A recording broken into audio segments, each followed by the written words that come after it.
Bonsoir à tous et bienvenue. 3 mois dans un ferme pour Mamadou Badiane, un agent de sécurité de proximité qui a été donc jugé à la suite d'une altercation avec un boulanger au niveau de Diourbel. Reprise du transport interurbain sous conditions. Les transporteurs et chauffeurs tenus de respecter les conditions et mesures retenues dont chaque gare routière manifeste va retracer l'itinéraire des voyageurs, précise notre invité, le directeur des transports terrestres à Thiès. Le comité de gestion des épidémies annonce déjà un plan de reprise dans les gares routières pour accompagner la levée des restrictions. Après les émeutes anti-couvre-feu à Touba, le khalife général condamne et menace marche pacifique des étudiants du département d'anglais de l'université Cheikh Anta Diop de Dakar contre le racisme et les exactions commises contre les populations noires. Il demande aux autorités de porter le combat. Info santé complète, ce journal mis en œuvre par Assomption.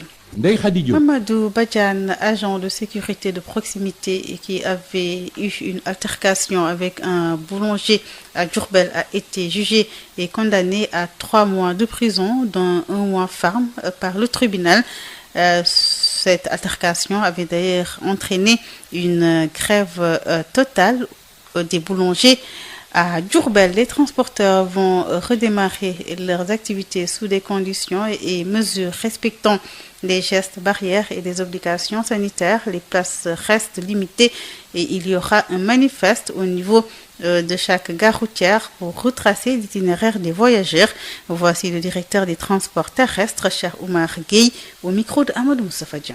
La mesure prise est l'ouverture des gares routières à partir de ce dimanche, les gares routières interurbaines, avec maintenant effectivement de nouvelles mesures et de dispositions sécuritaires et sanitaires à prendre. Pour les usagers, c'est le port de masque obligatoire, le lavage systématique des mains à l'entrée des gares routières, ce qui est obligatoire. Le test de température, la mesure de température par des thermoflash, donc obligatoire à l'entrée des gares routières. Et effectivement aussi, gérant de la gare routière a mis en place un système de manifeste qui répertorie les usagers par destination et par véhicule. Il s'agira de répertorier les filiations donc du voyageur et sa destination, et cela systématisé dans toutes les gares routières du Sénégal pour permettre effectivement un suivi donc très rapproché. L'autre disposition qui est tous les autres gestes barrières qui sont édictés par les autorités sanitaires. L'autre aspect, je le disais, c'est effectivement l'enveloppe financière supplémentaire que le chef de l'État a accordé donc au secteur des transports routiers, qui est de 3 milliards supplémentaires, en plus des 5 milliards 250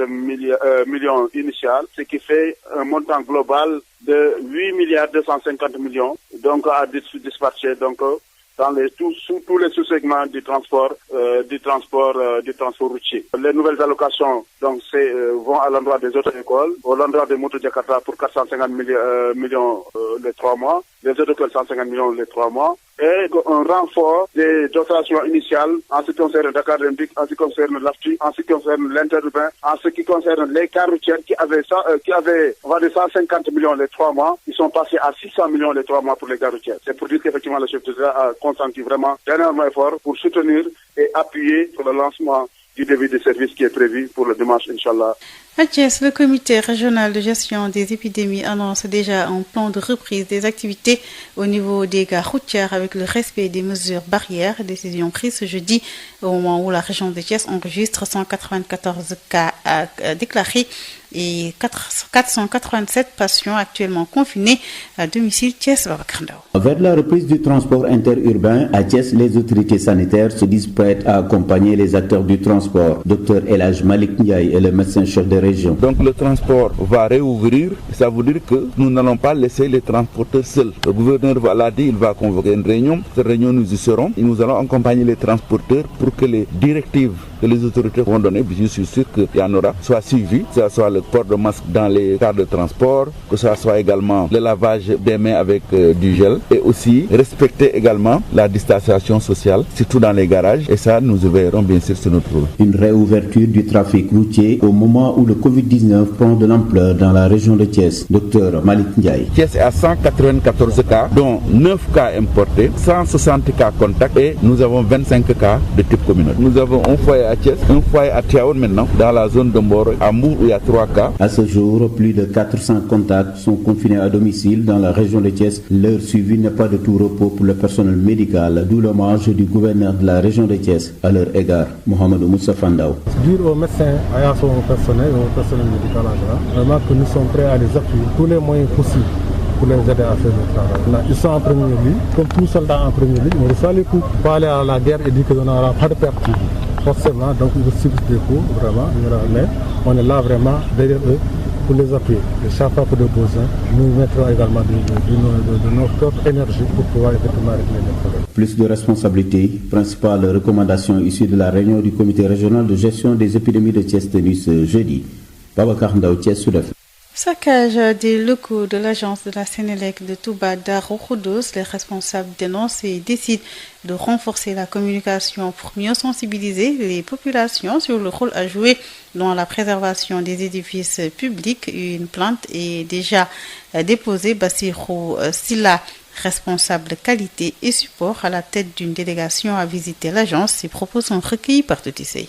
Quand vous analysez le processus par lequel les assaillants ont investi notre agence, vous allez vous rendre compte que ce n'était pas un travail facile, ce qui renseigne de la pertinence des mesures de sécurité qui ont été prises. Je pense que ceux qui ont fait ça n'ont pas compris.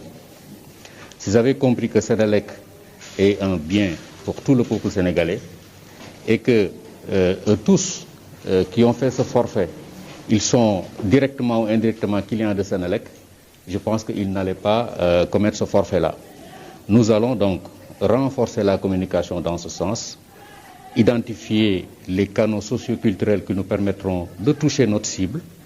Et DCM et son équipe, en compagnie de DPC, vont y travailler dans le but de sensibiliser toutes les populations, que ce soit ici ou ailleurs. Comme vous l'avez vu avec nous, la perte est énorme. C'était une agence, une très grande agence. Vous avez vu tous les équipements fonctionnels qui ont été mis en place ici, mais tout a été saccagé. Donc une équipe pluridisciplinaire est en train de travailler là-dessus, avec des huissiers, pour identifier toutes les pertes. Nous avons pris immédiatement toutes les mesures conservatoires nécessaires pour donc alimenter ce processus judiciaire. Nous avons confié les éléments à des enquêteurs. Nous allons les laisser faire le travail. Mais nous tenons à ce que justice soit faite et que ça serve d'exemple pour la prochaine fois. Suite à ces actes de violence notés à Touba lors des manifestations anti-couvre-feu, le Khalif général des Mourides condamne et menace. Plus de détails avec Toutissé. Après avoir appelé les jeunes à cesser toute manifestation dans la nuit du mardi, le Khalif général des Mourides a encore fait une sortie pour dénoncer ces mouvements d'humeur qui ont conduit à la destruction des biens publics. Dans une déclaration de 45 minutes, Serigne Mountakha a fermement condamné l'attitude des jeunes à l'intérieur de la cité religieuse. Le Khalif général des Mourides a précisé que personne ne peut détruire la ville parce que Serigne Touba l'a déjà protégée. Mais toute personne qui tente de le faire doit subir ce qu'elle mérite. Il n'est plus autorisé à qui que ce soit de faire ce qu'il veut à Touba, précise Serigne Mountakha. Pour le Khalif général des Mourides, les dirigeants font de leur mieux pour faire face à la pandémie. Donc si des individus agissent de la sorte, c'est surprenant. Que cela ne se reproduise plus, à répéter Serigne Mountakha, qui menace tout récalcitrant. Le Khalif de reconnaître que les temps sont durs, mais chacun doit s'armer de patience et éviter de faire justice soi-même. Il a par ailleurs appelé les populations à suivre les recommandations de Dieu. Toutissé Mbaké, Sud FM. Toutissé, 3 nouveaux cas communautaires à Matam. Il s'agit donc de 2 enseignants et d'un ouvrier. Ils sont tous admis au centre de traitement de l'hôpital de Matam. La région compte désormais 4 cas positifs. Abdourahmane Diène. Le communiqué du ministère de la Santé de ce jeudi a révélé 3 cas communautaires du Covid-19 dans la région de Matam. Les 2 cas ont été identifiés dans le district de Chilogne. Il s'agit plus exactement de 2 enseignants récemment revenus rejoindre leur lieu de service. L'un est localisé au village de Agnam Chodaï, dans la commune de Agnam Sivol, située à 60 km au nord de Ourossogui. Le second est en service à l'école élémentaire du village enclavé de Sareliou, de la commune de Dabia. Le 3e cas communautaire signalé signalé n'est pas un enseignant. Il a été localisé au village de Boinadji, dans la commune de Nabadji, du district de Matam. Il est ouvrier travaillant pour la société en charge des travaux du tronçon Tchilogne-Ourossogui. Les 3 nouveaux cas de coronavirus sont pris en charge dans le centre de traitement de l'hôpital de Matam. L'enquête des autorités sanitaires est en cours pour identifier les potentiels cas contacts. Ainsi, ces 3 nouveaux cas viennent porter le nombre à 4 dans la région de Matam, dont 1 dans le département de Ranérou et 3 autres dans le département de Matam. Abdurrahman Dien pour Sud FM. Un nouveau cas de Covid-19 enregistré dans le département de Tivaouane. Il s'agit d'un individu âgé d'une 50aine d'années, originaire du village de Palpir.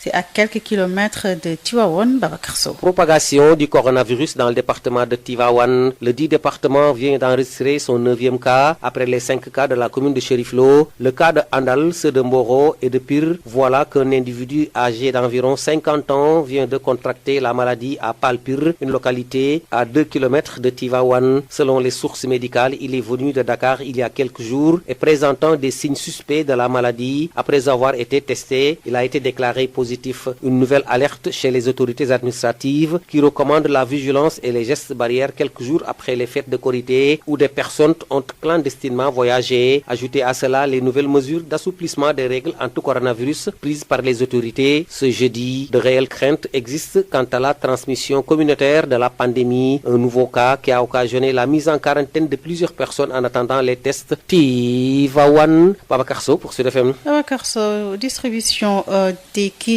alimentaires à Saint-Louis. Les habitants du quartier de Léona étaient en brassard rouge, laissés en rade. Ils ont vivement protesté. Correspondance Yves Tendeng. De la transparence dans la distribution des kits alimentaires de l'État, c'est ce que revendiquent présentement les habitants de Léona, ici à Saint-Louis, très remontés contre leur délégué de quartier. Ils fustigent beaucoup la manière dont il s'est pris dans le ciblage des ménages bénéficiaires. Ndiagasei porte leur parole. Il s'est trouvé que le délégué de quartier a fait une répartition qui n'est pas élégante. Je ne peux pas comprendre. Une seule maison, d'où 4 à 5 personnes ont eu à avoir ce genre de denrées. Je ne citerai pas de nom. Ce petit monde qui est là nous montre que rien n'a été juste au sein de la distribution des denrées au niveau du quartier de Léona. Ils dénoncent ainsi le favoritisme qu'a fait montre leur délégué de quartier dans cette distribution des denrées alimentaires. Nous voulons encore une fois dénoncer ces genres de faits. Ce n'est pas la première fois. À chaque fois qu'il y a des choses qui viennent ici dans le quartier, lui, en tant que délégué de quartier, il se permet de rassembler ses copains au devant de sa maison. Moi, je connais des gens, sa famille, les membres de son entourage. Ça, c'est pas correct. Un bon délégué de quartier ne doit pas faire selon cette façon. Je l'ai dit et je le redis. Il y a une femme qui habite à Djamagan. Je n'ai rien contre cette femme-là. Elle est de Djamagan. Mais pourquoi, par exemple, laisser Djamagan et venir ici à Léona prendre des denrées alimentaires? Ça, c'est pas normal. Face à cette situation, les autorités étatiques, notamment le ministre-maire Mansour Faye, sont interpellés. Je lance un appel surtout au maire. La prochaine fois, s'il y a ces genres de choses-là, qu'il se déplace ou bien qu'il nous donne un autre gars pour la distribution. Interpellé également sur les accusations faites sur sa personne, le délégué de quartier n'a pas voulu faire de réaction sur cette question. Saint-Louis, Yves Tendeng, Sud FM. Impact de la pandémie sur l'exploitation des ressources minières. La question a été posée par l'Observatoire de suivi des indicateurs de développement économique, aussi DEA, dans le cadre d'un webinaire. Près de 100 personnes ont pris part à cette rencontre. Il faut noter donc que c'est dans le cadre du programme Oxfam Gouvernance qui a financé d'autres partenaires dans la société civile. Compte rendu Fatoumata Diallo. L'impact de la pandémie de la COVID-19 sur l'exploitation des ressources minières. Le débat a été posé par l'Observatoire de suivi des indicateurs de développement économique à travers un webinaire. Chérou Omar Sy, président du dit Observatoire. Dans la situation actuelle, nous nous réunissons dans des hôtels, faire des ateliers comme on le faisait et des séminaires. Et nous avons décidé à travers des plateformes comme Zoom de partager à travers le monde les webinaires que nous sommes en train de faire. C'est une combinaison de web. Vous avez Minaire comme séminaire qu'on a fait, au lieu de dire séminaire, on a vu webinaire parce que c'est une plateforme en ligne. Mais la plateforme nous a permis de réunir plus d'une centaine de personnes. Je pense qu'on était à peu près entre 100, 110, 120 personnes qui ont intervenu d'Hollande, de Cameroun, d'un peu partout pour donner leur avis. Vu que la pandémie s'est installée un peu partout dans le monde et que le secteur des ressources minières est impacté, raison pour laquelle le secteur extractif a essayé de contribuer dans la lutte au Sénégal en donnant des dons à l'État. On s'est posé la question, est-ce que ces dons-là, par rapport à ce qu'ils exploitent, par rapport à le niveau aussi des profits qu'ils tirent à travers l'exploitation de ces ressources-là, est-ce que c'est raisonnable? Est-ce qu'il faudra voir dans les mesures fiscales, est-ce qu'il n'y a pas quelque chose derrière qui leur permette de soustraire ça et finalement ça va être comme si rien n'a été donné à l'État du Sénégal, et de renforcer dans le code minier, dans le code des hydrocarbures, dans le code du nouveau local, d'autres dispositifs qui n'avaient pas pris en compte la pandémie. A préciser que cette activité rentre dans le cadre du programme Oxfam Gouvernance qui a financé d'autres partenaires de la société civile pour mettre en œuvre ce webinaire. Marche pacifique des étudiants du département d'anglais de l'université Cheikh Anta Diop de Dakar pour protester contre le racisme et les exactions commises contre le peuple noir aux États-Unis. Les étudiants demandent aux autorités de porter le combat à Aïssatou Gueye-Ba. Ils sont à peu près une vingtaine d'étudiants du département d'anglais à manifester, habillés en noir, portant des affiches. Ils scandaient « I can't breathe ». Voilà comment les étudiants de l'université Cheikh Anta Diop de Dakar ont choisi de porter la lutte contre le racisme et les exactions commises à l'encontre du peuple, à l'image de George Floyd, un homme afro-américain décédé aux États-Unis le 25 mai dernier. Puisqu'on a constaté que depuis une base Lurette, les Afro-Américains, les Noirs, sont en train de subir ou même d'être dans des conditions très pénibles aux États-Unis. Quitte à ce que même on a tué nos frères ou notre frère même, George Floyd. Que justice soit faite, nous réclamons ça. Et nous ne cesserons pas de réclamer que justice soit faite. La discrimination n'a plus sa raison. Un combat que ces étudiants comptent porter plus haut. D'ailleurs, ils interpellent les autorités à réagir. Et nous lançons un appel aux dirigeants sénégalais et africains de se battre pour que vraiment ce qui se passe ici en Amérique ou ce qui s'est passé en Amérique ne se reproduise. Ce n'est plus quelque chose dédié seulement aux étudiants au département d'anglais, même s'ils ont leur mot à dire. Mais c'est un mal de tout un chacun. Une marche pacifique qui a failli ne pas avoir lieu pour cause. Les agents de sécurité se sont opposés à ce rassemblement à la porte de l'université Cheikh Anta Diop de Dakar, même si les étudiants du département d'anglais assurent avoir fait les démarches nécessaires pour obtenir une autorisation. On a parlé avec hier.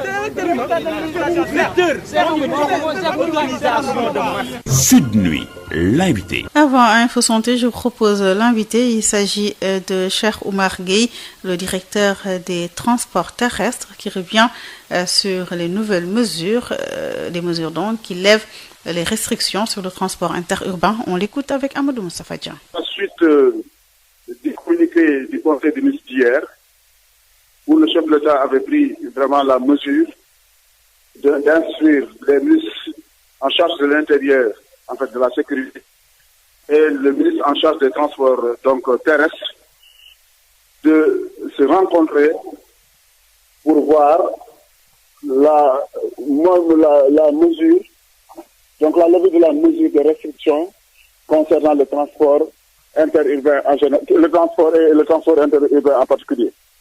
Ce matin, les deux ministres, le ministre Oumar Youm et le ministre Aly Ngouille Ndiaye, ont co-présidé donc une rencontre avec certains acteurs pour annoncer les différentes mesures qui sont prises dans ce sens. D'abord pour relever l'heure donc du couvre-feu qui est en ce moment donc arrêté de 23h à 5h du matin. C'est la première mesure. La deuxième mesure, c'est effectivement d'aller vers donc la levée de l'interdiction de déplacement des personnes et des biens entre les régions du Sénégal.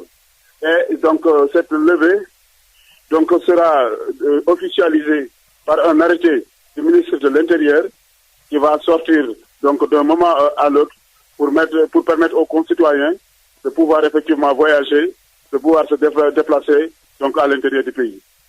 En ce qui concerne le transport interurbain de voyageurs, donc la mesure prise est l'ouverture des gares routières à partir de ce dimanche, les gares routières interurbaines, avec maintenant effectivement de nouvelles mesures et de dispositions sécuritaires et sanitaires à prendre. D'abord, pour les usagers, c'est le port du masque obligatoire, c'est aussi donc le lavage systématique donc des mains à l'entrée des gares routières, ce qui est obligatoire. C'est donc le test de température, la mesure de température par des thermoflash, donc obligatoire à l'entrée des gares routières. C'est effectivement aussi, donc pour le gérant de la gare routière, la mise en place d'un système de manifeste qui répertorie donc les usagers par destination et par véhicule.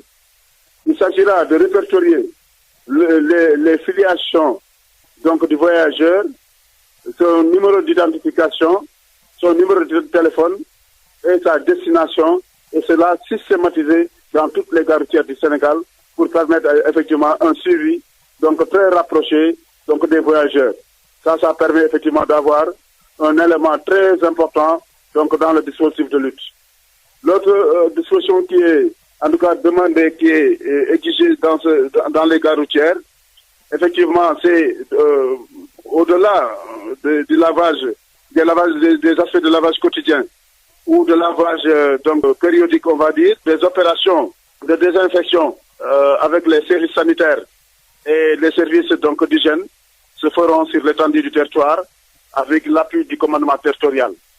Donc ce sera donc une reprise, mais une reprise en toute responsabilité, une reprise en respectant les gestes barrières, la distanciation physique avec des marquages et vraiment tous les autres gestes barrières qui sont édictés par les autorités sanitaires. L'autre aspect, je le disais, c'est effectivement l'enveloppe financière supplémentaire que le chef de l'État a accordée donc au secteur des transports routiers, qui est de 3 milliards supplémentaires, en plus des 5 milliards 250 millions initiales, ce qui fait un montant global de 8 milliards 250 millions, donc à dispatcher donc dans tous les sous-segments du transport routier. Les nouvelles allocations donc vont à l'endroit des auto-écoles, à l'endroit des motos Jakarta pour 450 millions les 3 mois. Les autres écoles 150 millions les 3 mois, et un renfort des dotations initiales en ce qui concerne Dakar Olympique, en ce qui concerne l'AFTI, en ce qui concerne l'interurbain, en ce qui concerne les cars routières qui avaient on va dire 150 millions les 3 mois, ils sont passés à 600 millions les 3 mois pour les cars routières. C'est pour dire qu'effectivement le chef de l'État a consenti vraiment d'énormes efforts pour soutenir et appuyer donc le lancement du début de service qui est prévu pour le dimanche, Inch'Allah.